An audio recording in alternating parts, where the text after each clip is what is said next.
नमस्कार। म यति बेला सिद्ध बाबा सुरुङ मार्गमा आइपुगेको छु र यो तपाईलाई दृश्यमा देखिरहनु भएको यो सुरुङ मार्ग सिद्ध बाबा सुरुङ मार्ग हो र पाल्पा जिल्लामा अवस्थित रहेको छ।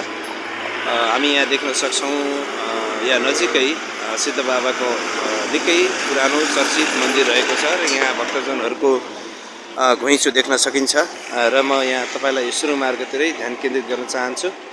यो सुरुङ मार्ग नेपाल सरकारले को योजनामा खास गरिकन चाइनिज कम्पनीले काम गरिरहेको छ र धेरैजना यात्रुहरूको यो बाटोमा निधन भइसकेको छ। पाल्पा गुल्मी लगायतका जिल्लाहरू बागलुङतिर यो बाटो भएर गाडीहरू चलिरहेका हुन्छन् र त्यहाँबाट ठुलो क्षति भइसकेपछि त्यसलाई न्यूनीकरण गर्ने र त्यसलाई निर्मूल गर्ने उद्देश्यका साथ यो 2 वर्ष अगाडि काम सुरु भएको हो र काम धमाधम भइरहेको छ र यो निर्माणाधीन छ।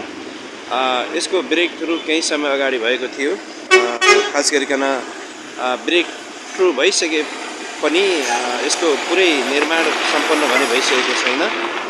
अझै केही समय लाग्ने बताइएको छ र यसलाई हेर्नको लागि धेरै पर्यटकहरू आन्तरिक पर्यटकहरू र बाह्य पर्यटकहरू हामी देख्न सक्छौं।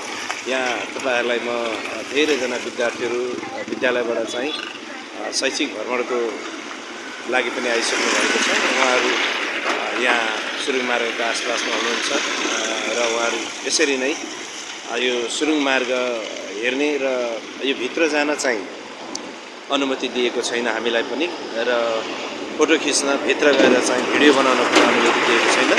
म तपाईहरुलाई बाहिरबाट यसरी नै भिडियो खिचेर तपाई यहाँ नआइपुग्नु भएका दर्शकहरूलाई यो छोटो भिडियो तपाईहरुको बीचमा सम्प्रेषण गरेको छु।